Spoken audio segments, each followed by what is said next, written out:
Bueno, buenas tardes a todos. De parte de la Asociación Exafolia, bienvenidos y muchas gracias por haber venido aquí. El motivo y fecha escogidos para esta ponencia no son casuales. Hoy se cumple un año y un día del inicio de la fase actual de una guerra, un conflicto, que de manera comúnmente aceptada se inició, al menos pretendidamente, en el año 2014. En torno al 6 de abril de ese año, si tomamos como referencia el estallido de la llamada Guerra del Donbass, o el 18 de marzo, si se toma como referencia la adhesión o anexión de Crimea por parte de la Federación Rusa, según a quien se le pregunte todo esto. El 24 de febrero del año 2022, como he dicho hace un año y un día, la Federación Rusa interviene militarmente en el territorio ucraniano de manera oficial, y a esto se le ha denominado EMIC como Operación Militar Especial. Es a la vez el inicio de la mediatización masiva del conflicto y el despliegue también masivo de enormes esfuerzos en materia de propaganda de guerra. Todo ello también en el más amplio sentido. La cuestión de la propaganda de guerra, a discreción de cada uno, puede interpretar una cuestión u otra. Grosso modo, esto es lo que uno puede comprobar a base de una somera investigación, y veremos a continuación si efectivamente es así o no es así. El propio título de la conferencia, El origen del conflicto ruso-ucraniano, no está exento tampoco de polémica, y a sabiendas de ello lo hemos escogido a conciencia. Se conoce Vox Populi que un país llamado Ucrania y otro país llamado Rusia están enemistados, intercambian agresiones y hostilidades, pero estos son categorías interpretativas que para unos pueden resultar válidas, mientras que para otros podrían resultar vacuas, falaces, incluso obscenas. Hasta el punto que, por ejemplo, para quienes diferenciar Ucrania de Rusia sería como diferenciar el brazo del cuerpo de una misma persona. Es una cosa que para ellos puede no tener ningún sentido. Esto es muy importante tenerlo en cuenta, ya que aunque no vamos a entrar en las cuestiones filosóficas, lo que se está jugando hoy en día en esa parte del territorio europeo tiene mucho que ver con esto. En ese sentido, y a propósito de todo esto, es importante puntualizar que nosotros, Exafolia, no tomamos partido en este conflicto. No tomamos partido de ningún tipo tampoco de tesis geopolítica al respecto de la situación. Exafolia no es una asociación política. Esto tiene que quedar claro desde ya. Cada miembro de la asociación sí que por su parte puede tener su visión y sus afectos por unos u otros, o ninguno, pero como asociación no hemos tomado ni tomaremos una posición en este conflicto. Esto que se ha dicho no es incompatible con ciertas puntualizaciones que creemos que se pueden hacer a su debido tiempo y que, queramos o no, nos están afectando. En ese sentido, sabemos que estamos insertos en una geopolítica de bloques, y el gobierno de España tiene una postura oficial al respecto, a la que por su parte no han consultado al resto de la ciudadanía. En otro orden de cosas, y para poder ir iniciando la conferencia, me alegra poder presentar, ahora sí, a don Alberto Montaner Frutos, por una parte, quien intervendrá ahora, siendo un experto en el tema también, y habiendo vivido en las zonas en conflicto, en las zonas que hoy están en conflicto, vaya, las cuales conoce de primera mano, y esta situación le toca en el plano personal. Alberto, para quienes no lo conozcan, es catedrático de la Universidad de Zaragoza, es doctor en Filosofía por la Universidad Complutense de Madrid, siendo previamente licenciado tanto en Filología Hispánica como Semítica en la Universidad de Zaragoza y en la Complutense de Madrid, respectivamente. A su vez ha sido profesor invitado en prestigiosas universidades como la de San Petersburgo, Oxford, la Sorbona, Berkeley, Zúrich o Stanford, entre muchas otras. Actualmente es subdirector primero del Instituto Universitario de Investigación en Patrimonio, es especialista en materia de estudios hispanoárabes en el CID, tanto como figura literaria como figura histórica, y en otros diversos e interesantes temas, en los que a mí particularmente me llama la atención, Alberto, tengo que decirte la historia literaria de la magia, que estás invitado cuando quieras a hacer una exposición al respecto, porque a mí me resulta muy interesante todo lo que voy a escuchar al respecto. Y sin otro particular, este es el momento de presentar al ponente de esta tarde, a don Emilio Lobera Martínez, al cual conozco personalmente desde hace años, y de don Emilio podemos decir, para quienes no lo conocen, es licenciado en Teología Cristiana Ortodoxa por la Universidad de la Sorbona. Es lugarteniente del Gran Magisterio de la Soberana Militar y Hospitalaria Orden de San Juan de Jerusalén, Caballeros Ecuménicos de Rodas y Malta.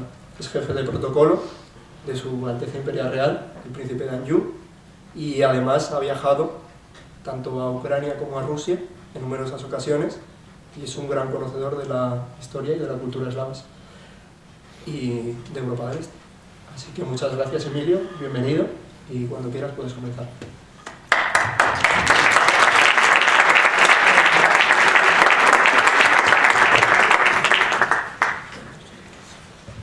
Bueno, yo voy a hacer solo una brevísima intervención preliminar porque, bueno, el conferenciante es mi querido amigo Emilio y, lógicamente, es a él al que le corresponde el protagonismo de la sesión. Luego, si fuera el caso, si hubiese un coloquio posterior y bueno, en ese caso podría intervenir a título propio. Hay una cosa que no se ha mencionado porque todavía no está en los, en los papeles públicos, no porque sea nada secreto, sino porque es una cosa relativamente reciente que apenas nos ha dado tiempo a iniciar, pero que viene aquí a cuento. Es decir, que bueno, me refiero a que hace, pues no sé, como un año y medio, 2 años ya, un grupo de personas interesadas en los temas relacionados con el ámbito de la Europa Oriental, de los que tradicionalmente en Occidente, desde el célebre cisma de Constantinopla, se han, digamos, bueno, iba a decir se han mirado de lejos, en realidad básicamente Occidente le ha dado la espalda a la Europa Oriental desde el llamado cisma de Constantinopla, y solamente pues de vez en cuando se les ha prestado atención. Entonces, bueno, pensando que no tiene mucho sentido que la mitad de Europa se olvide, que una mitad de Europa se olvide de la otra mitad, porque además su papel histórico ha sido fundamental en muchos momentos, y desde luego, por ejemplo, sin los eruditos bizantinos que huyeron ante el avance otomano, lo que hoy conocemos como el Renacimiento no se habría producido, porque en muy buena parte se nutrió de aquellos intelectuales conocedores del griego clásico que huyeron trayéndose al menos una parte de sus bibliotecas a Occidente. Así que decidimos, por iniciativa de Emilio precisamente, formar una asociación cultural de la que, como digo, todavía no hemos hecho presentación pública porque no nos ha dado de sí, sobre todo en estos tiempos en los que, bueno, pues como saben de sobra, hasta hace 4 días pues tener reuniones públicas pues era un problema por las extremas circunstancias sanitarias. Esta asociación se denominó Círculo para el Fomento de la Cultura Bizantino-Eslava, en alusión a todo ese bloque de la Europa Oriental que va desde lo que era el antiguo imperio bizantino hasta el mar Báltico, ¿no? Del Mar Negro al Mar Báltico y una parte del Mediterráneo, por supuesto. Emilio fue su primer presidente y uno de los socios fundadores, y en la actualidad yo soy el secretario de esa asociación. Y bueno, pues es en parte también en calidad de eso por lo que hoy estamos aquí. Por otro lado, es decir, como personas interesadas y bueno, al menos hasta cierto punto conocedoras de todo lo que ha sido esa parte tan a menudo postergada de la cultura europea y de la civilización europea.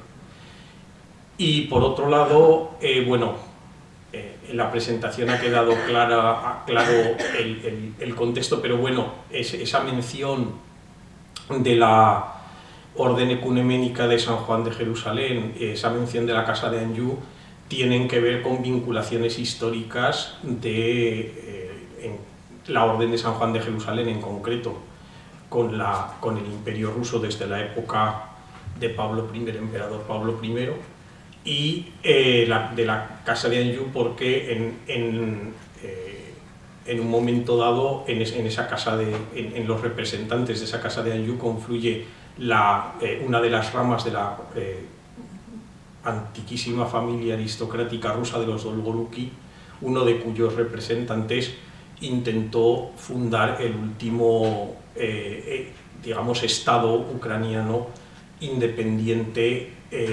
entre el avance de la Unión Soviética por un lado y de la Alemania hitleriana por otro.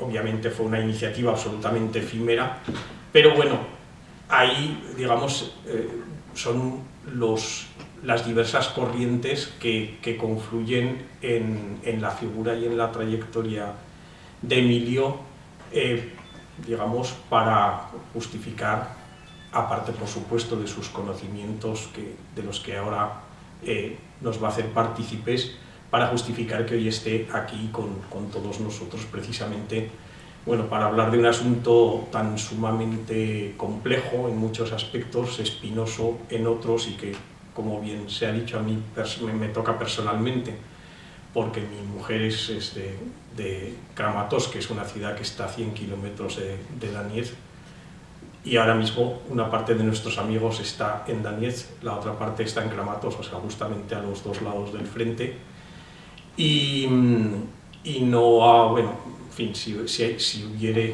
fuera el caso, pues ya nos extenderíamos sobre otras consideraciones al respecto.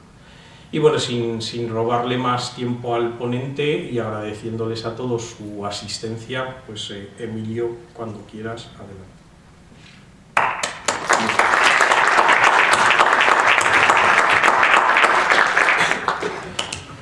Muy buenas tardes a todos, bienvenidos a este Centro Cultural Delicias.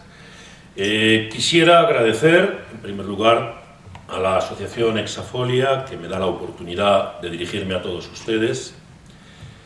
También querría agradecer a mi buen amigo y padrino de boda, Alberto, ya que tanto él como su esposa son padrinos de mi boda, el que me haya hecho pues, esta presentación, esta introducción.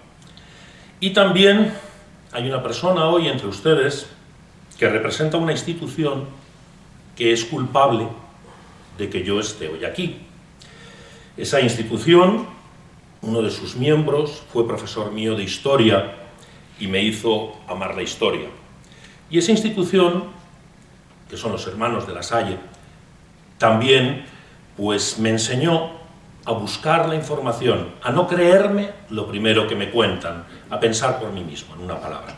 Así que también quiero agradecerles a ellos esa colaboración, ese apoyo que me dieron en su día cuando yo era un imberbe crío en las escuelas de La Salle y que hoy me ha permitido pues, estar aquí con ustedes porque aprendí a amar con ellos la historia y aprendí a buscar la verdad por mí mismo.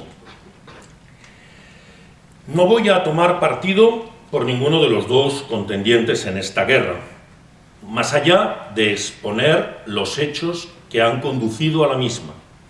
No tengo intención de entrar en lo que ocurrió hace un año y un día.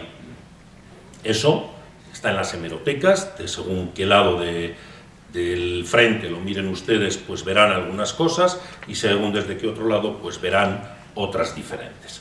Voy a entrar en una serie de antecedentes muy por encima porque el asunto es muy farragoso, requeriría horas y horas de explicaciones, mapas, etcétera, para poder llegar a entender con total claridad lo que esta situación está provocando o ha provocado, así que de entrada no voy a extenderme en esos términos.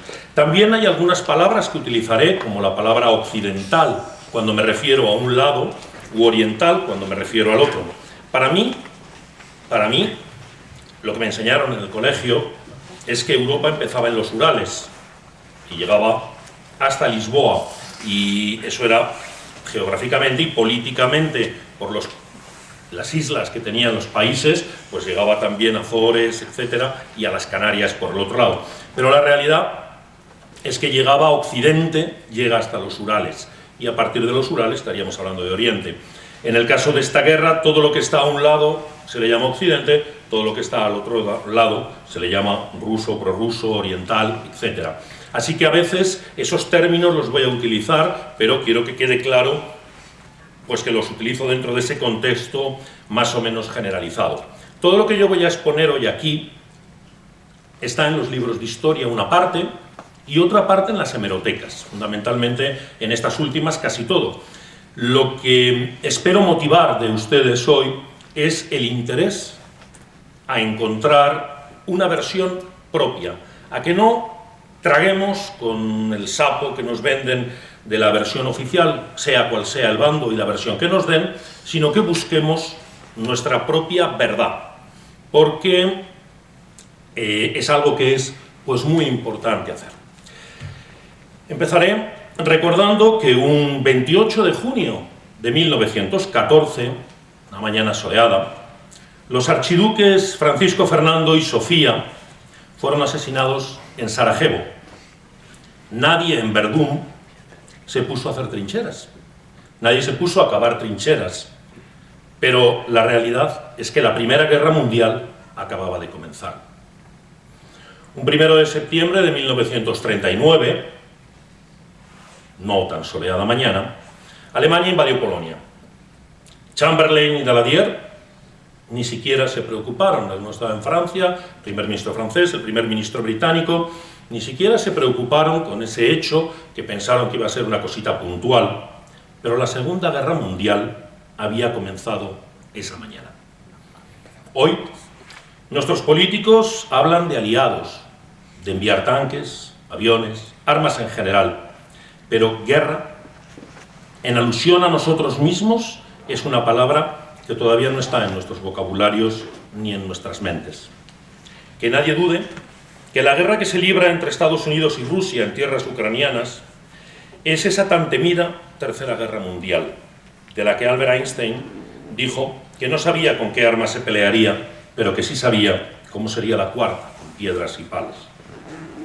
El 20 de mayo de 1982, el rey don Juan Carlos I, durante su discurso al recibir el premio Carlomagno en Aquisgrán, parafraseando a Jean Jaurès, dijo: el valor consiste en buscar la verdad y decirla.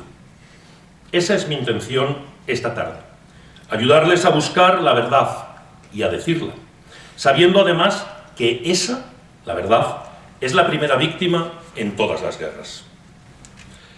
Cuando un tanque o un soldado cruzan la línea imaginaria pero real de una frontera, ese gesto conlleva detrás años de preparación y o provocación por cualquiera de las partes. También hoy veremos el espejo con España. En muchas de las situaciones de las que vamos a hablar podemos hacer comparativas con lo que pasa en España.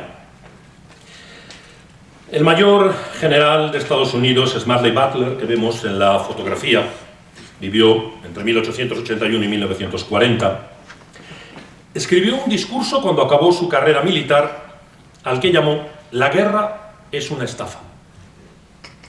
Ese discurso tuvo mucho éxito, lo repitió como conferencia en varias ciudades de Estados Unidos y acabó escribiendo un libro. Y él decía: nos ha ido bastante bien con Luisiana, con Florida, Texas, Hawái, California. El tío Sam puede tragarse a México, Centroamérica con Cuba y las islas occidentales como postre sin intoxicarse. He servido durante 30 años y 4 meses en las unidades más combativas de las Fuerzas Armadas estadounidenses, la Infantería de Marina. Tengo el sentimiento de haber actuado durante todo ese tiempo de bandido, altamente calificado, al servicio de las grandes empresas de Wall Street y sus banqueros. En una palabra, he sido un pandillero al servicio del capitalismo. De tal manera, en 1914 afirmé la seguridad de los intereses petroleros en México en Tampico en particular. Contribuí a transformar a Cuba, la Cuba española, les recuerdo, en un país donde la gente del National City Bank podía burlar tranquilamente sus beneficios. Participé en la limpieza de Nicaragua de 1902 a 1912 por cuenta de la firma bancaria internacional Brown Brothers Harriman. En 1916, por cuenta de los grandes azucareros norteamericanos, aporté a la República Dominicana la civilización. En 1923, enderecé los asuntos en Honduras en interés de la United Fruit Company, las compañías fruteras norteamericanas. En 1927, en China, afiancé los intereses de la Standard Oil, de la familia Rockefeller. Fui premiado con honores, medallas, ascensos, pero cuando miro hacia atrás, considero que podía haber dado algunas sugerencias a Al Capone. Él, como gángster, operó en 3 distritos de una ciudad. Yo, como marine, operé en 3 continentes. El problema es que cuando el dólar estadounidense gana apenas el 6%, se ponen impacientes y van al extranjero para ganar el 100%. La bandera sigue al dólar y los soldados siguen a la bandera. Se dice que rusos y ucranianos son pueblos hermanos, y es verdad. Siglos de vida en común, 2 lenguas muy parecidas, una geografía de llanuras que difumina todo concepto de frontera. Al mismo tiempo, el parentesco fraternal no es incompatible con fuertes diferencias de opinión. Cuando una madre dice sobre sus hijos qué diferentes son, parece mentira que sean hermanos, está expresando un tópico familiar de los más habituales. Veamos ahora algunas de esas diferencias. Como tantos otros países, Ucrania contiene una gran diversidad regional entre el oeste y el este, casi como en la España actual. Simplificado, cuando más cerca de Rusia más ruso se habla, mayor es la influencia de la ortodoxia y del patriarcado de Moscú, y menores las diferencias fraternales. Bien, aquí podemos ver un mapa en el que nos encontramos algunos de los antiguos principados medievales que fundaron la Rus de Kiev. La Rus de Kiev, en palabras de Vladimir Putin hace unos días, hablaba de que Kiev era la primera capital de Rusia, y así fue. Kiev fue la primera capital de Rusia. Después, un ucraniano, Yuri Dolgoruki, busca y funda una ciudad nueva que se llamó Moscú, a las orillas del río Moscova. Y ese gran ducado de Kiev, ese principado de Kiev, de la Rus de Kiev, fue debido a un varego, a un vikingo, Rurik, que instaura una dinastía, la dinastía de los Rurik, que fue anterior a los Romanov. En el cuadro podemos ver casi el final de esa dinastía.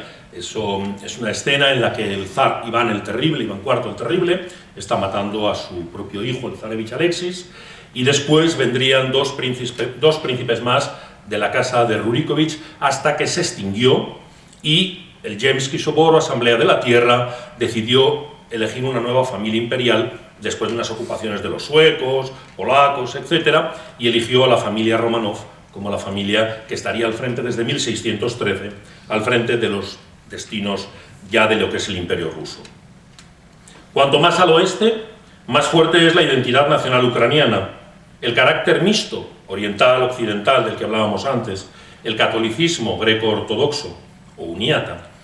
No tenemos que olvidar que una parte de estos territorios se anexionaron a Ucrania después de la Segunda Guerra Mundial, existiendo nacionalidades dentro de esa zona de Polonia, Hungría o Rumanía, con minorías étnicas que sufren las mismas condiciones de apartheid que la minoría rusa del este. Aquí vemos un mapa en el que podemos... en el que podemos ver un poco lo que eran los primeros territorios que después de la Revolución Rusa, de la Guerra Civil Rusa, formaron la principal Ucrania. Después tenemos lo que hoy, esta zona en verde, digamos lo que sería Ucrania, y tenemos los territorios que fueron aquí entregados a Rusia en su día, y por aquí tenemos los territorios que se fueron entregando a Ucrania por parte de los diferentes países europeos que estaban fronterizos. Estos territorios se entregan después de la Segunda Guerra Mundial y la zona de Donbass y Lugansk, que conocemos actualmente, se entrega porque Ucrania era un país eminentemente, sigue siéndolo, pero era un país eminentemente campesino. Los campesinos, hay también pequeños propietarios de la tierra. Después de la Revolución Rusa y cuando ya se crea la Unión Soviética, conviene incorporar a esa Ucrania también a esa Unión Soviética. ¿Qué ocurre? Que no hay tantos proletarios como puede haber en una fábrica, que era más fácil el caldo de cultivo para desarrollar el comunismo, anarquismo, esas teorías. Y esas personas que participaban de esos sentimientos. Así que se les incorpora una región totalmente industrializada, que era esa de Lugansk y el Donbass, para nivelar el nivel que había dentro del país. De manera que nos encontramos con que una parte se anexiona en los años 20 y Crimea, veremos un poquito después, que fue una cosa de Nikita Khrushchev, ¿no? A lo largo de su historia, Ucrania vivió varios procesos de integración, ora en la órbita rusa, ora en la polaca. Al colisionar con el poder superior ruso, el nacionalismo burgués ucraniano se vio condenado a colocarse bajo el patronazgo extranjero. En el siglo XX, sus efímeros gobiernos se afirmaron bajo la protección militar alemana, el del atamán Skoropadsky, que tenemos ahí, o de los polacos, como fue el caso de Petliura. El nacionalismo ucraniano fue más antipolaco y antijudío que antirruso. Vemos también en esta misma presentación, aquí vemos los resultados de un pogrom. Los pogroms eran las cacerías de judíos que se organizaban prácticamente con cualquier excusa. Ha habido una mala cosecha, vamos a cazar judíos. Ha habido vamos a cazar judíos. Eso venía siendo muy común en toda la época en Ucrania. Simón Petliura fue uno de los principales activistas de estos pogromos que se realizaban en toda la zona de Ucrania en ese momento de confusión entre unos y otros. Así que esa es una situación que ya nos lleva a que Ucrania lleva muchos años viviendo una situación de guerras y de enfrentamientos.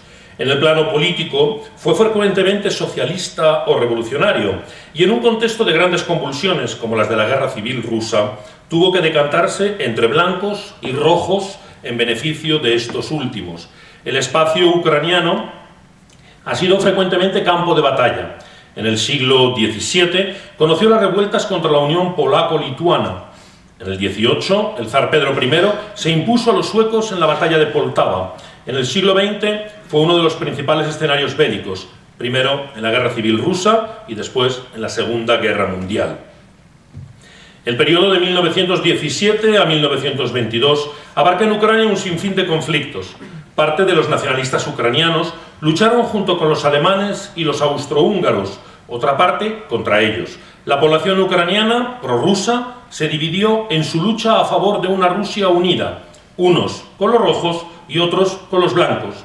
Otras fuerzas, como la del ejército campesino de Néstor Magno, con un gran componente anarquista y nacional ucraniano, lucharon tanto contra unos como contra otros, tanto como los rusos blancos como con los rojos. Para comprender el actual mapa de Ucrania, es ineludible hablar de tres regiones. En primer lugar está Galicia, se parece a nuestra Galicia, pero le metemos una TZ para diferenciar un poquito ahí. Está Galicia. Es una zona occidental. Ha estado con claro dominio de la lengua ucraniana, pero con influencia católica y greco-católica. También conocidos estos últimos como los uníatas, luego explicaré un poco el porqué. En su mayoría, nunca formó parte del resto de Ucrania, ni estuvo sometida a Rusia hasta la época de la Unión Soviética y el gobierno de Stalin. En los años 40, después de 2 siglos de subordinación a regímenes polacos o austrohúngaros opresivos. De Galicia partió en el siglo XIX el más fuerte impulso nacionalista. Ya en la época possoviética, desde allí, se ha irradiado hacia el resto del país una ideología nacionalista más fuerte, con su particular narrativa histórica sobre la URSS, la revolución bolchevique como asunto ruso o judío, ignorando la larga lista de ucranianos presentes en la dirección bolchevique. La mortífera hambruna de los años 30, con varios millones de muertos, como genocidio comunista ruso contra el pueblo ucraniano.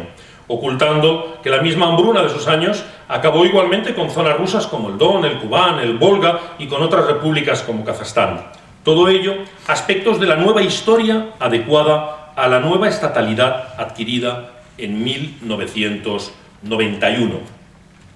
A partir de 1991, cuando se disuelve la Unión Soviética, un poquito más adelante llegaremos a ese punto, pues Ucrania se convierte en país, como todos ustedes saben, a través de la CI, la Comunidad de Estados Independientes, y entonces tiene que buscar y busca un poco de historia que esté desvinculada de lo que era el Imperio Ruso o cualquier otra historia que hubiese por ahí. Entonces tienen que crear una historia propia en muchos casos.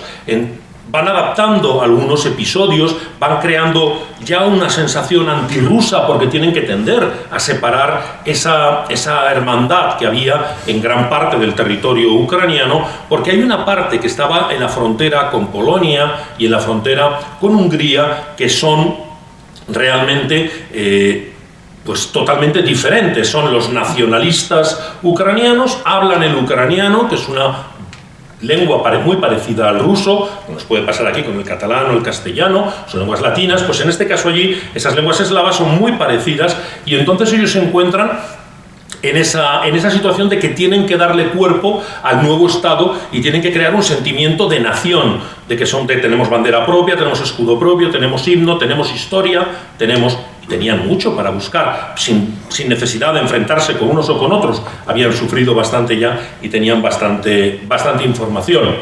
Desde sus orígenes a principios del siglo XX, las organizaciones armadas del nacionalismo ucraniano en Galicia, que actuaban contra el dominio polaco, estuvieron financiadas y teledirigidas por el espionaje alemán. Durante la Segunda Guerra Mundial, los invasores alemanes fueron recibidos como libertadores por muchos ucranianos occidentales que habían sufrido la cruda represión stalinista y las hambrunas. Una vez más, la invasión hitleriana dividió a los ucranianos en dos bandos: el mayoritario, que luchó con el ejército soviético contra los alemanes, y el minoritario, de nacionalistas de Ucrania Occidental, que fue utilizado por los nazis como fuerza de choque, creando una división SS específica que actuó frecuentemente de una forma aún más cruel que sus amos contra judíos y comunistas. En los campos de exterminio, empuñando la bandera de la liberación nacional ucraniana. Esto que hemos visto aquí son las imágenes de batallones de cosacos y grupos. La 14 División de Granaderos Waffen-SS, que este era su escudo, pues era la que utilizó las SS para introducirse dentro de Ucrania y que tenía ese componente también antipolaco, antijudío, anticomunista, que les venía muy bien con las teorías de Alemania en aquel momento. A los colaboracionistas de Ucrania Occidental se les conoce como los Banderovski, por el nombre de su principal líder, el greco-católico Stepan Bandera. Con la victoria soviética y la incorporación definitiva de Galicia a la URSS en 1945, los Banderovski mantuvieron una guerrilla muy brava contra el NKVD de Stalin, recibiendo apoyo de la CIA en armas y lanzamiento de paracaidistas. Su cuartel general en Europa estaba en Múnich, donde Bandera fue eliminado en 1959.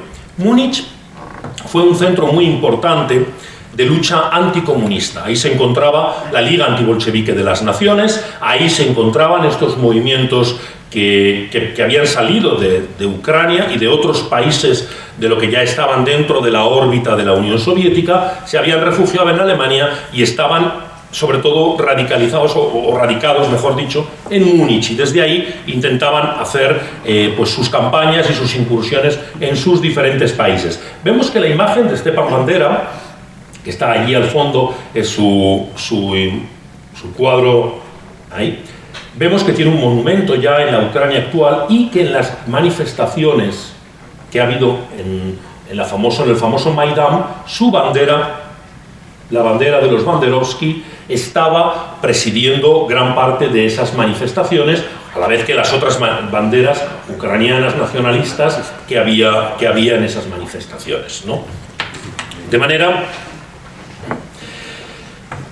que esta corriente es reconocida hoy por un sector mucho más amplio como símbolo de la liberación nacional, la revuelta de Maidán del invierno del 2014 y el golpe de Estado pro-occidental en que acabó, instalaron ese nacionalismo exclusivista del oeste de Ucrania en el centro del Estado.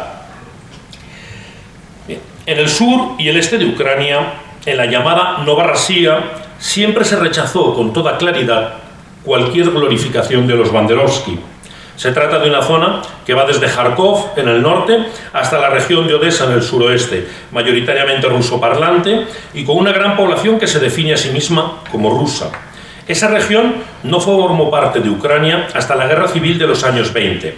Era la parte más industrial y a los bolcheviques les interesaba tener una base obrera en el gran universo campesino que era Ucrania. Y al mismo tiempo, desde la independencia en 1991, tendía hacia una lenta ucranianización, acentuando sus sutiles y difusas diferencias con Rusia. Novorossiya fue objeto de reconquista imperial rusa en los siglos XVII y XVIII. Y curiosamente, en esa reconquista tuvo que ver algo un general español, el general Juan Van Halen, que fue un mercenario que estuvo ahí dirigiendo unos ejércitos. Yo conozco a su nieto, que es senador del Reino de España, que ha sido presidente de la Comisión de Cultura del Senado, es escritor y poeta, fue periodista, cubrió la guerra de Vietnam como periodista y también ha sido presidente de la Asamblea de Madrid. Pues su antepasado estuvo luchando para el zar como guerrillero y participó en esa reunificación de esa zona de lo que hoy llamaríamos Ucrania, ¿no? Seguimos. Una atención especial merece la península de Crimea, tierra rusa, habitada por rusos y ruso parlante en un 80%, por donde llegó el cristianismo a la Rus de Kiev, ya que venía de la zona de Constantinopla, reconquistada por Catalina II a los tártaros del Kanato de Crimea, el último vestigio de la conocida Horda de Oro, herederos de un imperio que para entonces ya era un satélite del Imperio Otomano. Crimea fue escenario de glorias militares rusas y soviéticas, tanto durante la guerra de Crimea del 19, todos contra Rusia, o durante la Segunda Guerra Mundial, con heroicas batallas en Sebastopol, en Kerch y en Odessa. La caprichosa entrega de Crimea a Ucrania por Nikita Khrushchev en 1954, desgajándola de la República Socialista Federativa Soviética de Rusia, en la época en que las diferencias entre repúblicas eran completamente irrelevantes, teniendo un carácter simbólico, fue a partir de la disolución de la URSS lo que la convirtió en un problema. Quería explicar aquí, por ejemplo, quiero contarles, bueno, aquí vemos a Nikita Khrushchev, que fue secretario general del Partido Comunista y del presidente del Soviet Supremo de la URSS, el escudo de la URSS, el escudo de la República de Ucrania, y aquí vemos el boletín en el que se entrega a Ucrania esa península de Crimea. ¿Por qué se hace esto? Yo les voy a poner un ejemplo español, les voy a poner un ejemplo aragonés, para que podamos entenderlo fácilmente. En los años 60, en los años 70, una parte de la población aragonesa, Monzón, Binéfar, incluso Barbastro, cuando tenía que hacer algún trámite, iba a Lérida. Era más fácil. De hecho, hasta la Iglesia Católica, esas parroquias, que ahora hemos tenido los conflictos de los bienes, las puso debajo del obispo de Lérida. Al ir desapareciendo algunos obispados que había por el Pirineo, fue absorbiendo esas diócesis, esas parroquias, el obispado de Lérida. Ahora imaginemos que Franco, que podía haberlo hecho igual que lo hizo Nikita Khrushchev, hubiera puesto esos pueblos, lo que hoy llamamos comarcas, esas zonas, las hubiese puesto en la provincia de Lérida. Total, ¿qué más daba dentro de la España de los años 70? Daba igual vivir en Lérida que en Barcelona, que en Madrid, todo era España, una grande y libre, y ahí no había ningún motivo de discusión.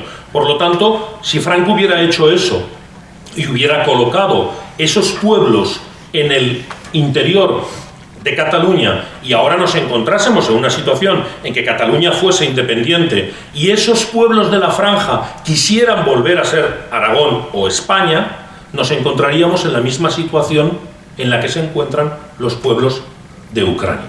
Esas regiones donde hoy se está luchando, donde hay un frente, donde está la primera línea de guerra, tienen esa misma situación para entenderlo fácilmente con un ejemplo que todos conocemos muy cercano a nosotros.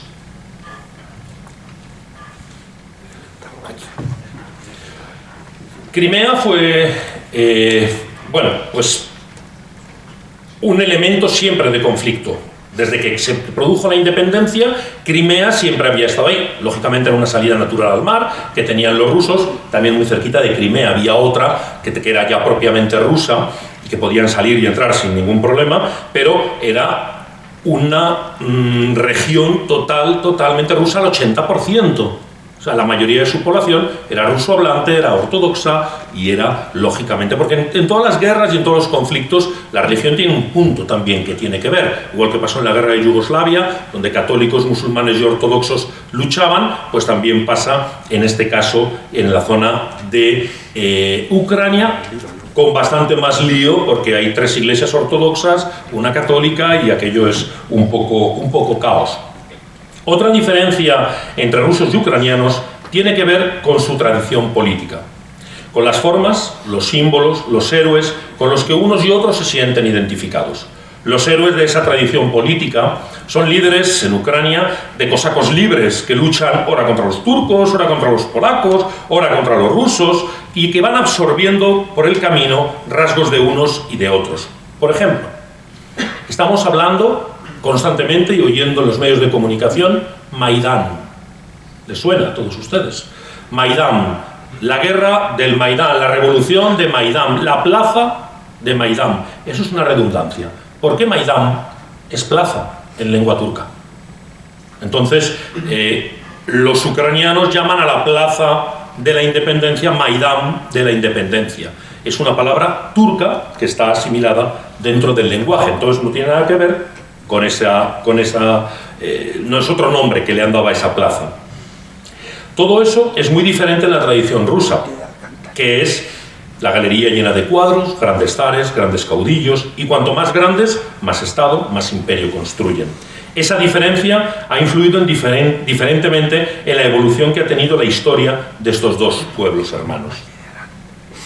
Mientras en Rusia, tras una época turbulenta, se recuperó la vertical del poder representada en la persona del presidente Vladimir Putin, en Ucrania el Estado ha sido mucho más débil. Eso ha hecho que la sociedad haya sido como mucho más suelta, incontrolada e independiente hacia el poder que en Rusia, lo que ha tenido algunas ventajas para la autonomía social y también serios inconvenientes para estabilizar un gobierno efectivo, independiente de intereses externos. Dicho todo esto, y situados ya un poco ante el mapa, hay que decir que por más que esas semejanzas y diferencias sean importantes para comprender el universo ruso-ucraniano y para entender la diversidad interna de Ucrania, apenas aportan una explicación concreta a lo que tenemos hoy encima de la mesa. Una verdadera fractura que explota primero con una guerra civil y después con la situación que vivimos hoy. Para comprender eso, no hay más remedio que fijarse en los regímenes políticos igualmente emparentados de Rusia y de Ucrania. En los años 90, Rusia y Ucrania sufrieron el mismo proceso de saqueo de su economía, sus recursos, su patrimonio material nacional, a manos del mismo estrato administrativo burocrático oligárquico del antiguo régimen comunista. Eso, que se conoce como privatización, dio lugar al mismo tipo de sistema de capitalismo oligárquico. La diferencia con Rusia ha sido el factor Vladimir Putin. Si en Rusia, con el cambio de siglo, acabó emergiendo un poder político que restableció la vertical de poder y sometió, aquí hay una palabra que, magnates, yo cuando la escribía me salía mangantes, pero al final puse magnates, de la privatización a unas reglas de juego en las que era obligatorio reconocer la primacía del Estado, en Ucrania, lamentablemente, eso no ocurrió jamás. Después de los años 90, la política ucraniana continuó siendo la lucha entre fundamentalmente dos grupos de magnates, otra vez, unos vinculados industrialmente a Rusia y que tendían políticamente hacia ella y su estabilidad económico-normativa, y otros, muchos más, en la órbita de Ucrania, de la corrupción y el caos. Aquí me surge aquella famosa frase de a río revuelto, ganancia de pescadores. En Rusia hubo una época de caos total y absoluto, que luego veremos, en la época del presidente Yeltsin y un poco antes, en la que se dio esa situación. Cuando llega el presidente Vladimir Putin, pues lo que hace es empezar a meter en vereda a todos esos, lo que hemos oído hablar, la mafia rusa, los mafiosos, eran estos oligarcas, eran la clase media del Partido Comunista. De manera que cuando arriba el gobernante dictaba una norma o una ley, tenía que pasar forzosamente por esa cadena de mando para llegar abajo y que se pudiese cumplir. ¿Qué ocurre? Cuando desaparece la Unión Soviética, esa clase de en medio, que son altos funcionarios, se quedan sin nada que hacer, pero tienen la llave de absolutamente todo. Si tú quieres un contrato para comprar vodka o llevarte trigo o pieles o traer o importar o gas o petróleo, necesitas pasar por ese grado intermedio, lo que les permitió enriquecerse de una manera brutal a esos oligarcas. Por lo tanto, en Rusia también pasó eso, pero Vladimir Putin entró como elefante en cacharrería a poner orden en aquel desmán. Primero los sacó a todos de Moscú y se los llevó a San Petersburgo, y después poco a poco los fue depurando en San Petersburgo para evitar que aquello siguiese de esa manera, ¿no? Y sin embargo todo esto no pasó en Ucrania. En Ucrania esos oligarcas estaban cerca del poder y entonces, bueno, pues ellos iban haciendo todo lo que podían, dando comisiones aquí, comisiones allá, sin mucho miramiento. Recordemos que en todos los conflictos de los que hemos hablado hasta ahora, el pueblo ucraniano, los ucranianos, se han dividido siempre en dos bandos y siempre se han enfrentado otra vez entre ellos. Bien sea en un momento o en otro, con banderovskis, sin ellos, rusos blancos, rusos rojos, siempre ha habido unos enfrentamientos. Esta vez también. Los había, cuando esos oligarcas llegan al poder, pues hay oligarcas de los dos lados, los prorrusos, los pro-occidentales, y entre ellos se van alternando en el poder y van haciendo pues también sus chanchullos, ¿no? En 2019, Radio Europa Libre, que era la emisora de propaganda dependiente de la CIA, saben ustedes, supongo que saben ustedes, que la CIA ha creado fue creando diferentes emisoras de radio, la Radio Voz de América, Radio Libertad, etcétera, para poder hacer llegar su mensaje, el mensaje de Estados Unidos, de Occidente, digamos de alguna manera, a los pueblos que supuestamente pues estaban oprimidos con regímenes comunistas o con los regímenes que no les gustaban. Sao Tomé y Príncipe en África tenía la emisora para cubrir todo el continente africano, estaba ahí Radio Voz de América, de ahí llegaba Angola, Mozambique, iban haciendo sus consignas, y en Alemania estaba pues esta emisora Radio Europa Libre.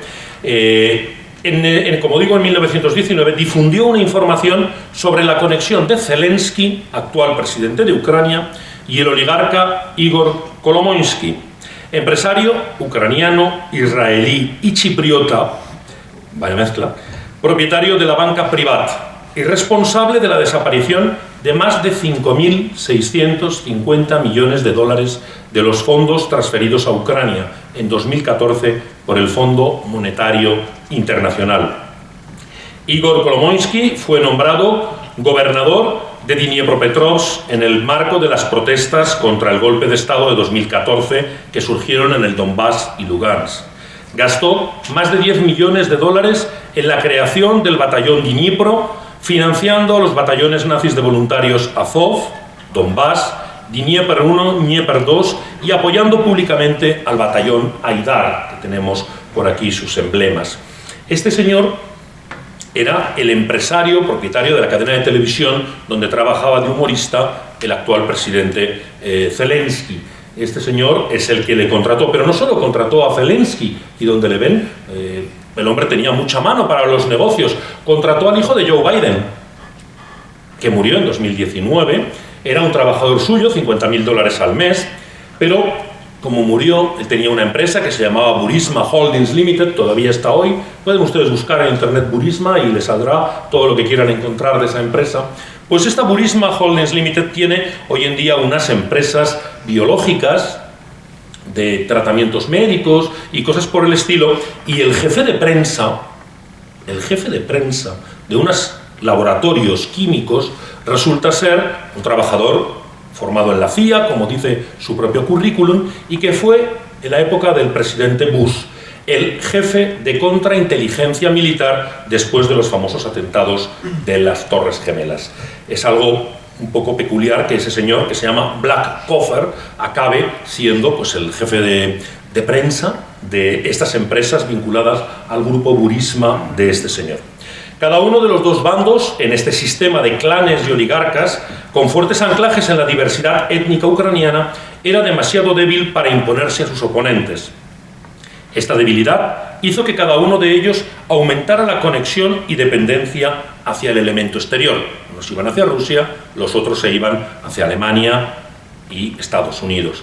Los intereses de los grandes vecinos se mezclaron cada vez más en una amalgama junto con los intereses económicos, industriales e ideológicos, orientales y occidentales, de cada bando. Sobre esa lógica de poder actuaron tanto subvenciones rusas al suministro de gas como la compra y la financiación de ONGs y medios de comunicación e instituciones con los más de 5.000 millones de dólares reconocidos por Victoria Nuland. Victoria Nuland, aquí la vemos muy sonriente, fue vicesecretaria de Estado norteamericana, es decir, la segunda en el escalafón en el Ministerio de Asuntos Exteriores de Estados Unidos, la Secretaría de Estado, y fue la embajadora permanente de Estados Unidos en la OTAN. Habla ruso, por cierto.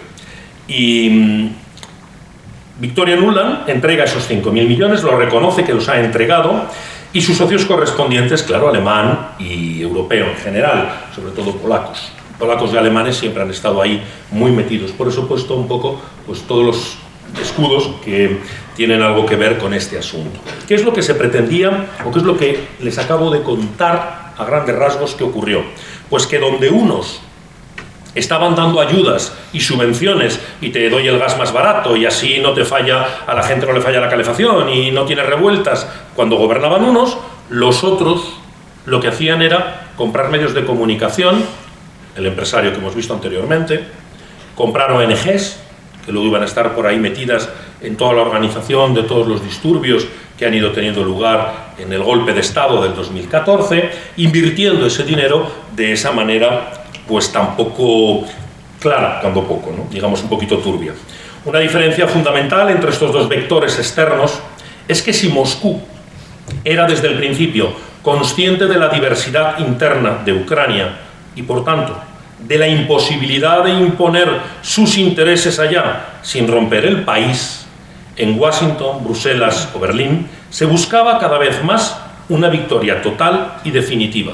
No importando nada los privilegios, esa fractura traería. A Occidente no le importaba nada que Ucrania se partiese. Moscú ha intentado durante mucho tiempo que eso no ocurriese, al final lo ha provocado también él, pero la realidad es que Europa, como veremos un poquito más adelante, ha ido propiciando que eso pudiese ocurrir. Ese sentido común acerca de la necesidad de un equilibrio interno había regido la política ucraniana de los dos bandos oligárquicos enfrentados desde 1991 a 2014. En esa época los dos bandos existen, coexisten, conviven y tan pronto el presidente es de un bando o el gobierno como el presidente es del otro bando y del otro gobierno. Por eso hemos visto antes que había habido muchos presidentes en Ucrania que estaban apoyados por unos u otros oligarcas y que, bueno, la intención en definitiva al final siempre era saquear lo mismo, ¿no? Siempre que uno u otro bando llegaba al poder en Kiev, ambos, gobernando sobre el mismo fondo de corrupción, eran conscientes de que el país sería ingobernable y se rompería si se ignoraba por completo los intereses del otro. La propia población, socialmente muy descontenta con el poder, tanto en el este como en el oeste del país, dependía de la apertura y del acceso a los grandes vecinos orientales y occidentales. De los 45 millones de ucranianos, más de 6 millones respondieron a la pobreza emigrando. Unos se fueron, 3 millones aproximadamente se fueron a Rusia y otros 3 hacia la zona de Polonia y la Unión Europea. En ese contexto de debilidad del poder ucraniano, que acentúa el recurso de los dos grupos oligárquicos enfrentados a intereses exteriores, apareció la provocativa y desestabilizadora oferta de la Unión Europea de un acuerdo de asociación oriental con Ucrania.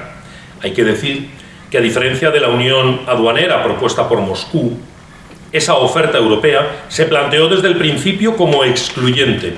no siendo compatible ni negociable con cualquier interés ucraniano vinculado a Rusia. Dada la permeabilidad existente entre los mercados ruso y ucraniano, abrir el segundo mercado a la Unión Europea significaba perjudicar directamente a esa economía rusa. En materia de seguridad, la Unión Europea dejaba claro que en el tratado que Ucrania debía ponerse en sintonía con Europa en su política exterior y de seguridad, fundamentalmente adversa a la de Moscú. Aquí estoy otra vez planteándoles que por un lado la Unión Europea tiraba de Ucrania, por otro lado estaba Rusia también tirando, siempre los pobres ucranianos en medio, pero los intereses de unos y otros no había la posibilidad de unir un proyecto común para todos, sino que lo que se quería de alguna manera ya era esa fracción, romper y provocar esa situación. Luego veremos un poco por qué cuando les cuente algunas cosas del año 89 y del año 2019, de algunos intereses cruzados ahí. Mientras Moscú y Kiev pedían a la Unión Europea una negociación a tres bandas para solucionar el entuerto, la canciller Angela Merkel se negó rotundamente a admitir a Rusia en cualquier negociación con Ucrania.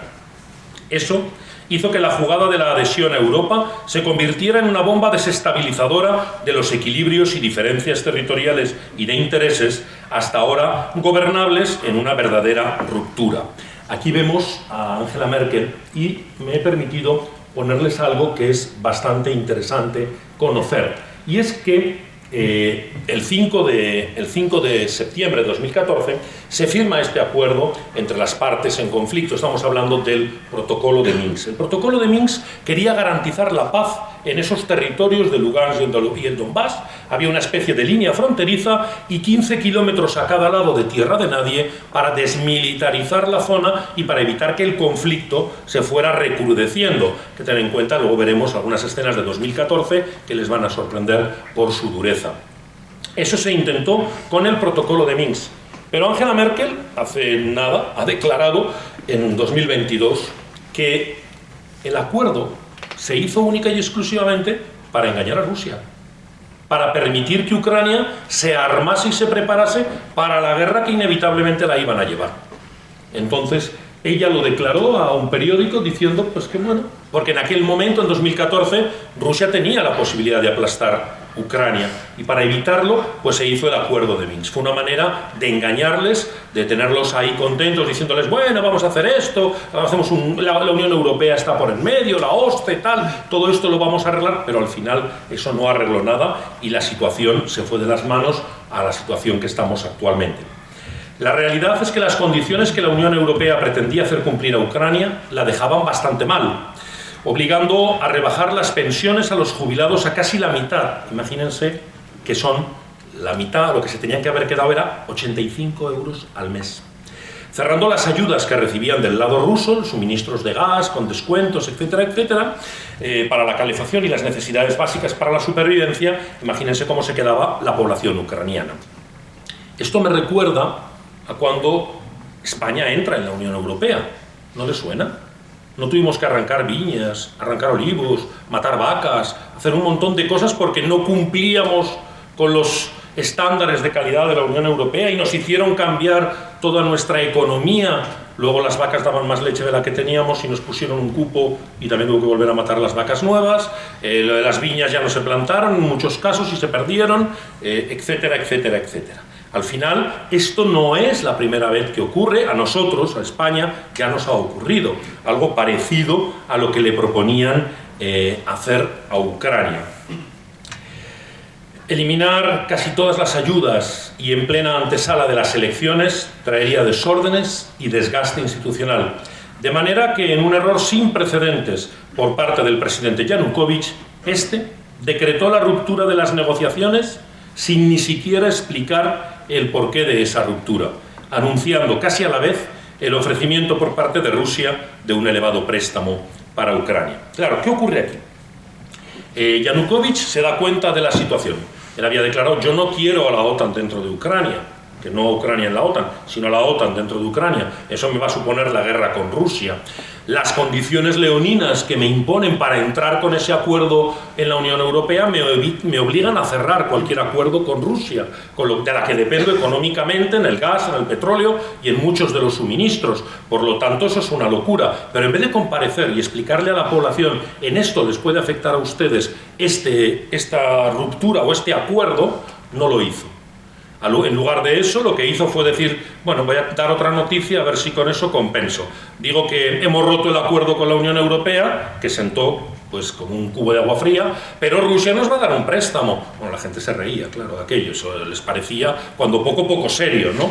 A ver, ¿qué es esto otra vez? Vamos a volver a depender, recordemos Banderovskis, recordemos todos esos movimientos, medios de comunicación de los que hemos hablado, etcétera, calentando y creando un caldo de cultivo que no beneficiaba al presidente Yanukovych.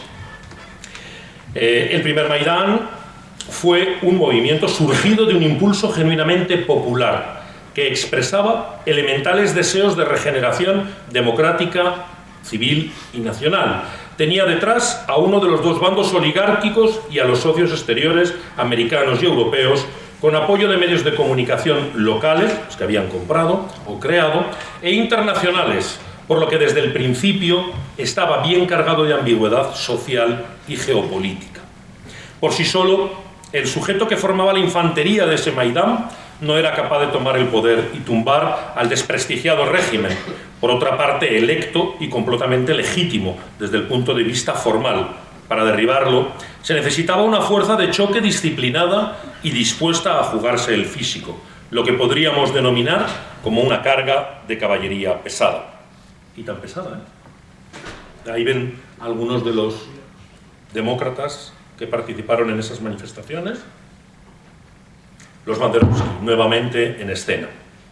Esa fuerza fue la extrema derecha, armada con la ideología nacionalista de tradición Banderovski, apoyada por los oligarcas y los padrinos geopolíticos europeos.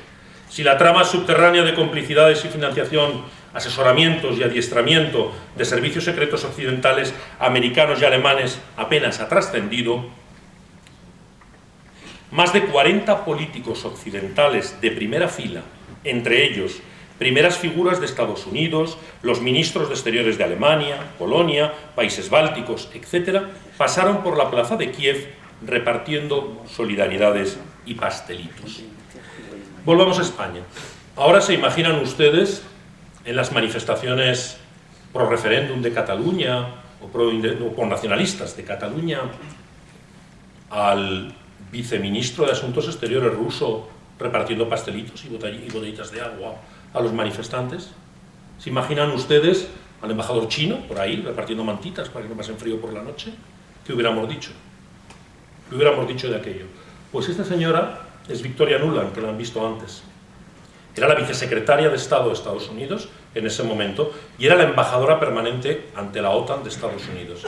Y se paseaba por la plaza, en el Maidán, repartiendo, como ven, bocadillitos y bebidas a los manifestantes que allí estaban.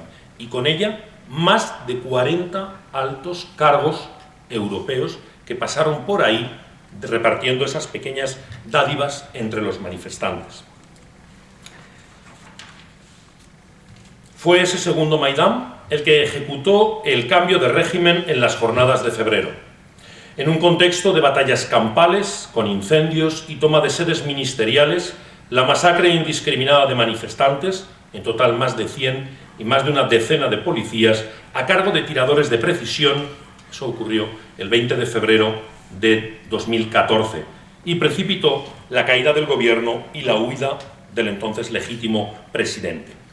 ¿Qué ocurrió ese día? Ocurrió que francotiradores apostados en edificios que curiosamente habían sido tomados por los manifestantes, dispararon contra manifestantes y contra miembros de la policía, con lo cual se provocó una matanza y de esa matanza se culpó automáticamente al gobierno y la reacción lógica fue derribar a ese gobierno, ese golpe de Estado que derriba al gobierno de Yanukovych.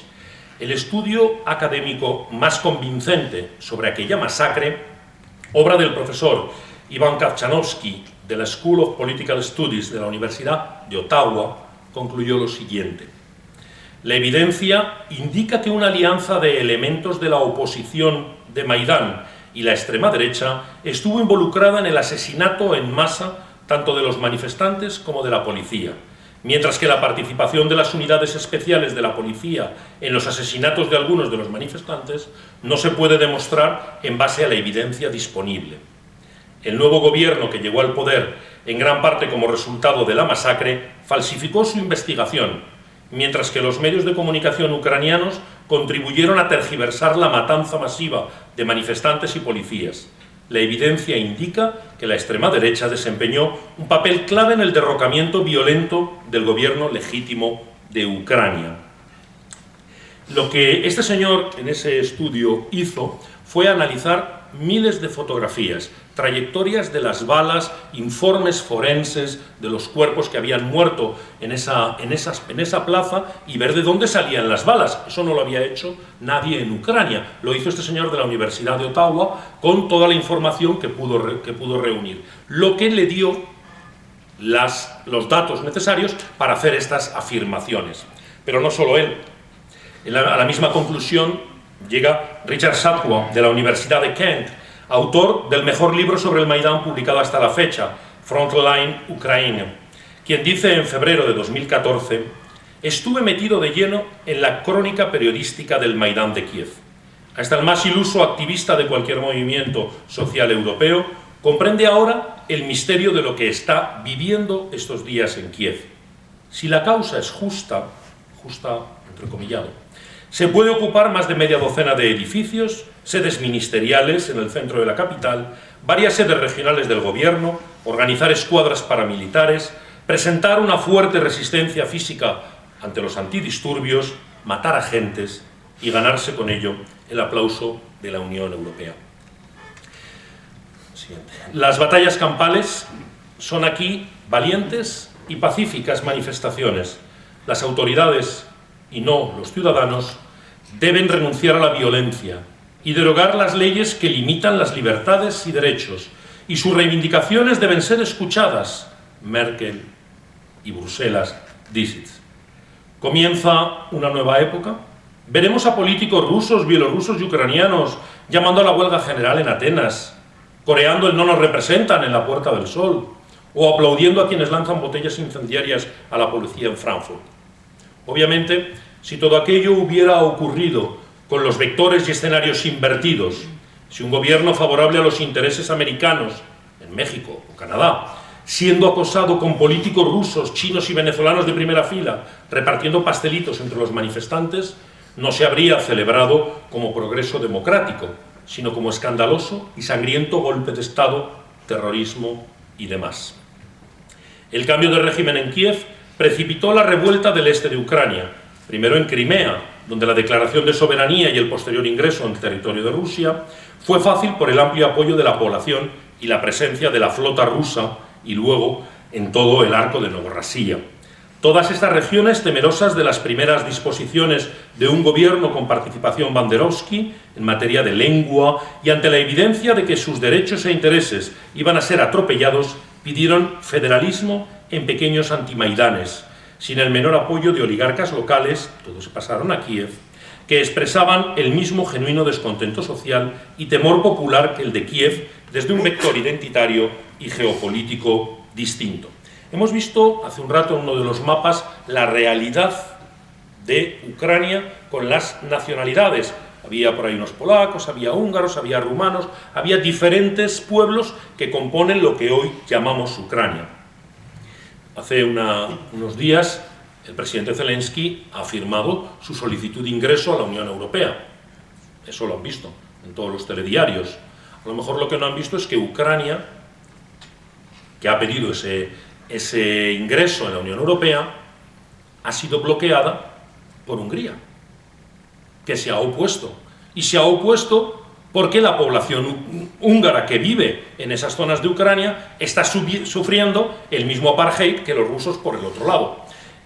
Cuando llegan estos nacionalistas al poder, pasa otra vez el espejo de España, que no se puede rotular en ruso, no se puede hablar ruso, todo tiene que ser en ucraniano. hay que aprender la nueva historia que nos dice qué personaje histórico es o no es ucraniano y cómo, qué es lo que ha pasado, y a la vez hay un sinfín de leyes que cambian y que son leyes que denominaríamos xenófobas o racistas hacia el resto de los pobladores de Ucrania que no son propios ucranianos, que son esas minorías étnicas que hemos hablado de Rumanía, de Hungría o de Rusia en este caso. Por lo tanto, Hungría ya ha bloqueado esa solicitud de ingreso, porque dice que mientras no se respeten los derechos de los húngaros que viven ahí, él no va a apoyar esa entrada en la Unión Europea. Por lo tanto, no todo es como nos lo cuentan en muchos de los casos. Todas estas regiones, temerosas de las primeras disposiciones, como he dicho, de un gobierno banderovski, pues claro, lo primero que hacen es oponerse a que esas normas, esas leyes les afecten, y por eso provocan y crean sus pequeños reductos y sus pequeños grupos de, digamos, independientes. En Odessa, que es una ciudad rusófila, rusoparlante, hubo aquel febrero manifestaciones de decenas de miles de ciudadanos contra el nuevo gobierno de Kiev salido del Maidán y contra el nacionalismo ucraniano. Aquella protesta se aplastó con otra masacre, la de la Casa de los Sindicatos, que ocurrió el 2 de mayo, a cargo de la extrema derecha y los hinchas de fútbol venidos de todo el país a poner orden en la ciudad. Había manifestaciones. Los ciudadanos de Odessa se estaban manifestando en contra del resultado del golpe de Estado, en contra de esas nuevas leyes que les imponían. Entonces, ¿qué hicieron? Mandaron para allá a las milicias de esos regimientos, Azov, Maidar, etcétera, y los manifestantes se encontraron ahí con los hinchas de los equipos de fútbol contrarios, más toda esta gente, los de las cadenitas que hemos visto antes, acudiendo a contramanifestarse contra ellos. Se vieron aislados y se refugiaron dentro de un edificio, el edificio de los sindicatos. Ese edificio fue quemado. La mayoría de las personas murieron carbonizadas en su interior. Otros saltaron por las ventanas. Hubo bastantes muertos, en concreto 46 muertos y 214 heridos. Muchos de ellos abrasados, como he dicho, en un edificio de 5 plantas que fue incendiado con cócteles Molotov ante la pasividad de la policía oficial, que no hizo absolutamente nada. En otras regiones rusoparlantes, el miedo, la debilidad de la protesta o la pasividad de los disconformes con lo que sucedía decidió la situación. Nos quedamos como estamos, no nos vayan a dar un garrotazo. No fue así en el este del país, donde se organizó una fuerte resistencia popular armada. La respuesta del nuevo gobierno de Kiev fue el envío del ejército en misión antiterrorista, lo que el presidente Yanukovych no se había atrevido a hacer en la plaza Maidán, en el Maidán, y que dio paso a la militarización, a un escenario de guerra civil, con más de 20.000 muertos, que ahí está la fecha, y cientos de miles de aterrorizados, refugiados y desplazados. Estamos hablando del año 2014, no estamos hablando de ayer, estamos hablando del 2014. Esas fotografías, esos son los terroristas a los que se combatió por parte del ejército ucraniano en el verano del 2014. Ven ustedes las armas tan peligrosas que llevan esos terroristas. Siguiente fotografía. Este es la sede de un grupo terrorista, obviamente, que ha sido bombardeada por la aviación ucraniana y ha derribado la sede terrorista. La siguiente fotografía. Y este es el aeropuerto, claro, ¿qué cosa más terrorista hay que un aeropuerto internacional? El aeropuerto de Donetsk. Todas estas imágenes son del año 2014. Quiere esto decir que la situación que se vive ahora, que es terrible, que no tiene excusa ninguna, en esa región ya la estaban sufriendo desde el 2014. Muchas familias salieron de ahí huyendo en el 2014 y en los años sucesivos. Y algunos miembros de las mismas familias han tenido que salir huyendo ahora porque venían los rusos por el otro lado. O sea que la verdaderamente perjudicada de esta confrontación, como siempre, es la población civil que vive tranquilamente ahí y que le dan pues un poco por todos los lados.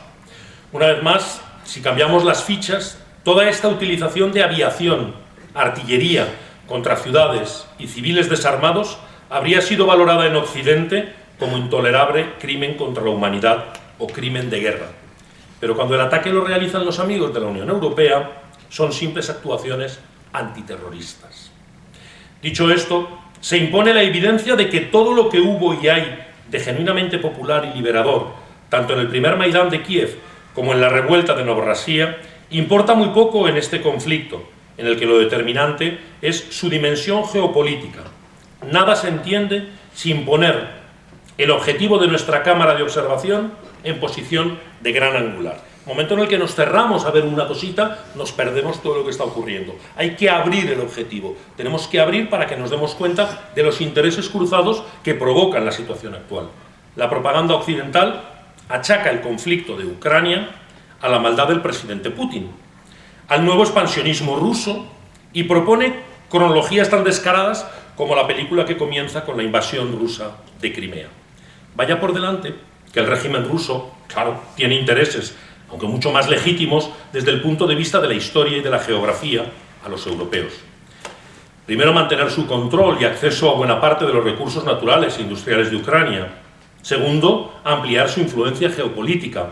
Y tercero, sustentar los lazos históricos entre dos pueblos hermanos.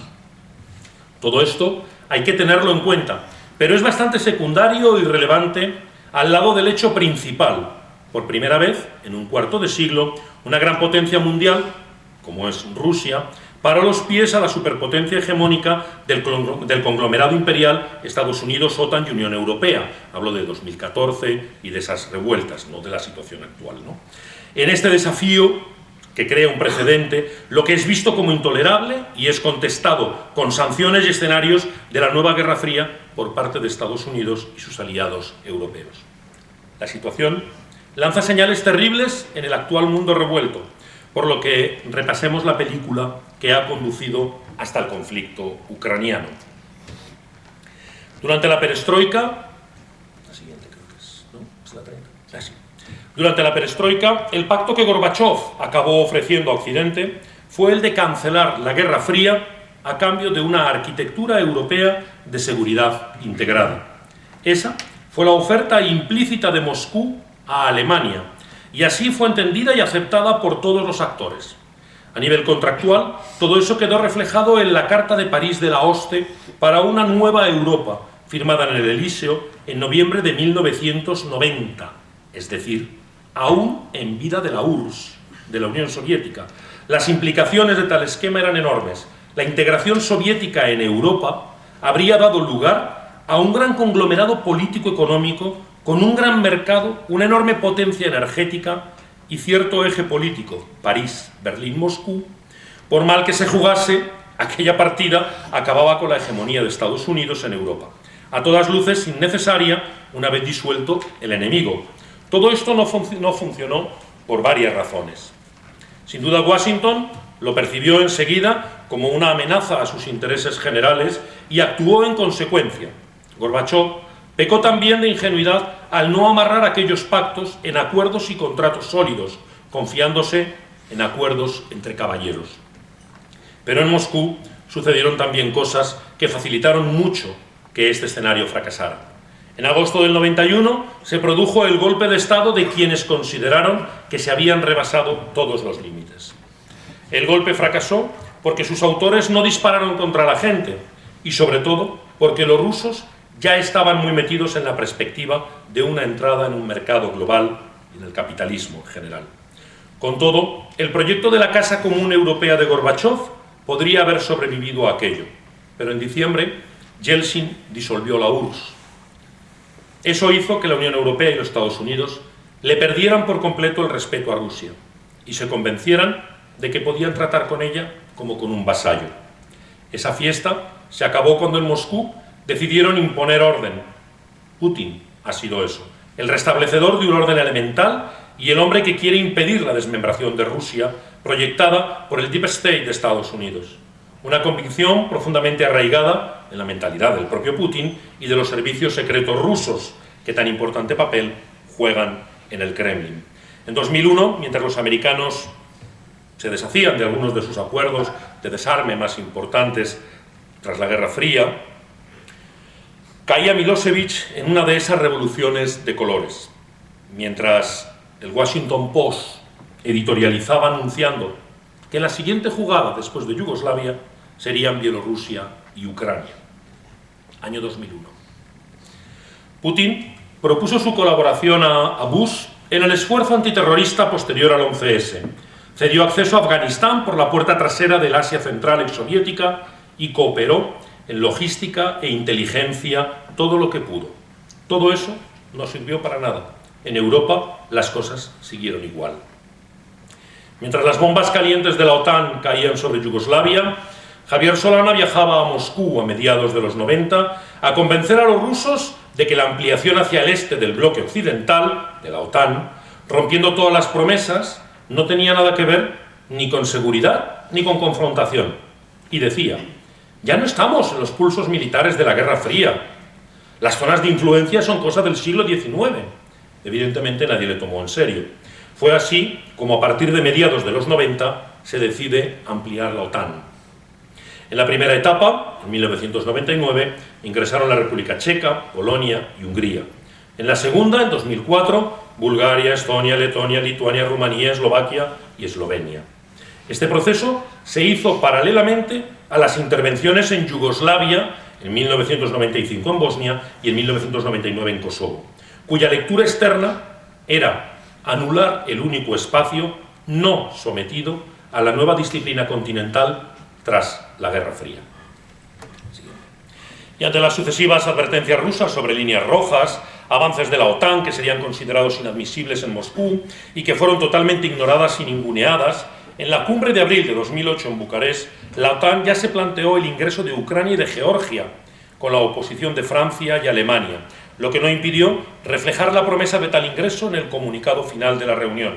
En agosto de ese año seguía el ataque de Georgia a Osetia del Sur y la respuesta militar rusa.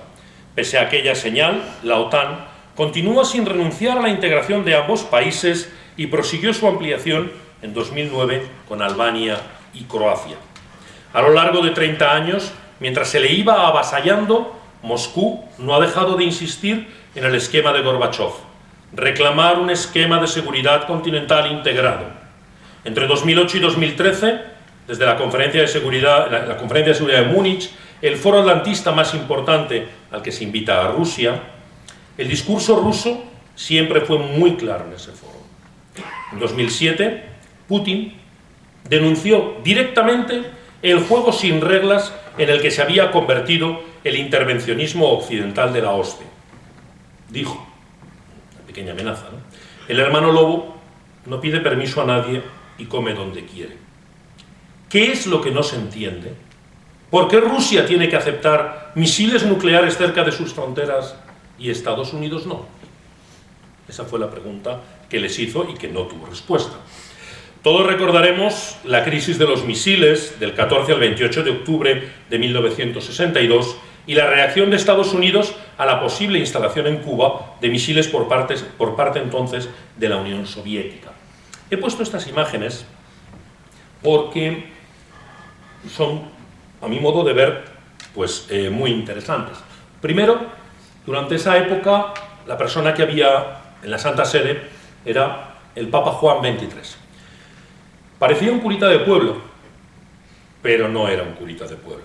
Era un diplomático de un nivel, un estadista, un hombre con una cultura, con un conocimiento general de la situación, que venía de haber sido embajador en Turquía con musulmanes y ortodoxos, que el capelo cardenalicio se lo impone el presidente de Francia cuando era embajador en Francia, haciendo valer la prerrogativa que tenían los reyes franceses de imponer el capelo cardenalicio. Pues le pidió al Papa que le permitiese, como agradecimiento a la labor que este hombre estaba haciendo como embajador en Francia, imponerle el capelo cardenalicio. Un hombre con una mente preclara, una cabeza privilegiada, un santo en definitiva. Y, por otra parte, nos encontramos que en Estados Unidos teníamos a un joven presidente, John Fitzgerald Kennedy, que era un hombre fuerte, que estaba en la mitad de su mandato, estamos en el año 62, muere en el 64, en el inicio de lo que iba a ser la campaña electoral, anunciando su presentación otra vez a las elecciones, a la reelección. Entonces nos encontramos un presidente joven, fuerte, que viene de la guerra del Vietnam, que es un tío que no se le pone nada por delante, ¿no? Y al otro lado nos encontramos a Nikita Khrushchev. Nikita Khrushchev es un hombre relativamente débil. Es un hombre que viene de visitar Estados Unidos, que ha quedado encantado con los campos de maíz y piensa en hacer lo mismo en Rusia y en esas grandes cosechadoras que le enseñan y que le envían alguna de regalo. Y viene porque se encuentra con una Rusia que ha salido del gobierno de Stalin, es el sucesor de Stalin, se encuentra con una Rusia que ha salido del gobierno de Stalin y que toda la ayuda que recibe durante la Segunda Guerra Mundial desde Alaska por Estados Unidos, pues esa ha dejado ya de llegar, estamos en la Guerra Fría y el país se le está empezando a caer por los lados, ¿no? De manera que esa es la situación que nos encontramos. Dicen que Juan XXIII decidió mandar una carta tanto al presidente John Fitzgerald Kennedy, creo que el único presidente católico que ha habido en los Estados Unidos, y por otra parte a Nikita Khrushchev, pidiéndoles o revelándoles el secreto de Fátima, el famoso tercer secreto de Fátima, en el que la Virgen pues, nos anunciaba esa confrontación nuclear y la guerra que podía surgir y la destrucción de la humanidad como tal si esa guerra se llevaba a cabo. Quizás corrieron mucho, quizás se adelantaron, quizás la Virgen no estaba hablando del año 62, quizás la Virgen estaba hablando a lo mejor de este siglo, y estaba hablando de estos años en los que nos encontramos. La realidad es que hoy no tenemos a Juan XXIII al frente de la Santa Sede, tenemos al Papa Francisco, no tenemos a un joven presidente al frente de los Estados Unidos, tenemos un hombre que se pierde al bajar de las tribunas, y no tenemos a un hombre débil en Rusia, tenemos un hombre fuerte que viene del servicio secreto, que no es tonto, y que sabe que cada vez que los gobernantes de su país han sido débiles o se han mostrado débiles, les han pasado la segadora por debajo. Este señor, Nikita Khrushchev, duró bastante poco después de la crisis de los misiles. Le movieron la alfombra y lo jubilaron. Pero a Gorbachev le pasó lo mismo. Y Putin ha aprendido la lección. Él no va a ser el débil. No va a dejar que le muevan la alfombra debajo de los pies y que lo quiten de en medio. Por lo tanto, es un riesgo bastante importante para nuestra estabilidad y nuestra seguridad en Europa. Yo acostumbro a decir, cuando hablo de esto con amigos, con personas, y me dicen, uy, si esto va a más, ¿qué ciudad será la más afectada? Indudablemente Córdoba, que tiene 4 monumentos declarados Patrimonio de la Humanidad. Y eso es bastante decir. Si eso se destruye, imaginemos dónde quedamos los demás, ¿verdad? No nos interesa que ese conflicto siga adelante de ninguna de las maneras. Primero por lo que está sufriendo el pueblo ucraniano y después por las consecuencias que puede tener también para nosotros mismos. En 2008, Putin advirtió que si Ucrania ingresa en la OTAN, dejará de existir porque se partirá. Ya lo estamos viendo. Se está partiendo. Rusia quiere llevarse su trozo, el resto no le importará mucho lo que quede. Y al final, si queremos unas negociaciones de paz, nos vamos a encontrar con eso encima de la mesa. Con que una parte se va para Rusia y el resto, pues que haga la Unión Europea con él lo que quiera. Por la parte rusa, supongo que esa será la versión. En 2009, el presidente Dmitry Medvedev propuso celebrar en Berlín una cumbre paneuropea, abierta a Estados Unidos, fíjense en el detalle, para preparar un acuerdo sobre seguridad europea jurídicamente vinculante, que ponga fin a las actuales tensiones y que en lugar de globalizar la OTAN, que usurpa el papel de la ONU, Europa debe recrear la Organización de Seguridad y Cooperación, la OSCE, de la Carta de París del año 1990. Y dijo, todo eso se ha venido repitiendo hasta la saciedad, pero nunca fue motivo de un titular de prensa o de un telediario en Europa occidental. Esas noticias no las hemos visto en la tele, no nos las han contado, no nos han contado esa versión, no nos han dicho que hay alguien que quiere unir toda Europa y afianzar toda Europa en un solo continente y con una unión política, económica y de seguridad. Paul Wolfowitz, 10º presidente del Banco Mundial, del que tuvo que salir por un escándalo económico, famoso por sus tomates en los calcetines en la visita a Turquía del 2007. También lo había sido en mayo del 2003, al declarar en una conferencia en Singapur, este señor fue embajador en Indonesia muchos años. Veámoslo de una forma sencilla. La diferencia más importante entre Irak y Corea del Norte es que económicamente en Irak no había alternativa. El país nada en un mar de petróleo. ¿Le suena? del general que hemos hablado al principio del todo, general Butler, pues este señor mantenía las mismas tesis que cuando murió Butler en los 40. Este peculiar personaje, en el año 1992, realizó un informe que se publicó en el New York Times, en el que afirmaba que se tenía que seguir acosando a Rusia, que daba igual que fuese comunista o capitalista. Rusia, decía, es demasiado grande, demasiado rica, tiene agua, petróleo, gas y potencia nuclear similar a la de Estados Unidos. Cualquier régimen político que tenga es una amenaza y un obstáculo para los intereses de Estados Unidos en Eurasia y más concretamente en Europa. En 2019, la corporación RAND es una entidad de cerebros, de pensantes, de funcionarios de alto nivel, científicos, políticos, historiadores, que trabaja para el Pentágono de Estados Unidos. Tiene un presupuesto de más de 300 millones de dólares al año que le asigna el Pentágono y cuenta entre su personal con más de 1.800 personas dedicadas a pensar y a proponer al gobierno estrategias, movimientos, planteamientos. Bien, esta corporación RAND, como les decía, pues también elaboró un informe, pero eso fue en el año 2019, recomendando avanzar en los ataques a Rusia para desangrarla económicamente en una guerra, recomendando la instalación de armas letales en Ucrania. Eso fue en 2019. La situación que tenemos hoy ya la conocen todos ustedes. En la visión que se nos ofrecía en Europa, el problema de Rusia no era su exclusión manifiesta y provocadora del sistema europeo, claro, sino la esquizofrenia de sus gobernantes que percibían amenazas por doquier. Putin veía fantasmas por todos los sitios, según nos contaba la prensa, ¿no? Con Ucrania, toda esa arrolladora serie acumulada a lo largo de 30 años ha explotado. Y los motivos son claros. En Europa se ha creado un enredo fenomenal sobre el que muchos ya nos advertían en los años 90. Estaba claro, desde el principio, que no habría estabilidad continental a largo plazo en un esquema de seguridad que no implicara a Rusia, y menos aún uno que se planteara contra Rusia. A Estados Unidos ese desastre no le venía mal, porque era la garantía de que podía continuar manteniendo su tutela sobre el viejo continente, sin la cual su estatuto de superpotencia se vería claramente mermado.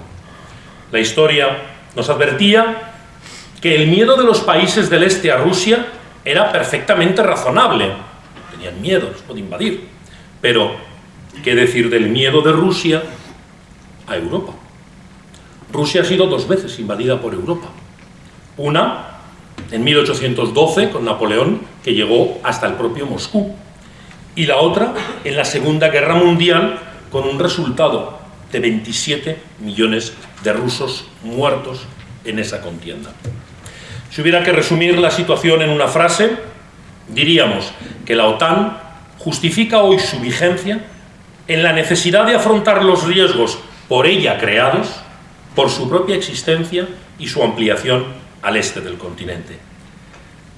Algún día, la Unión Europea será capaz de reconocer sus errores y dar marcha atrás. Muchas gracias.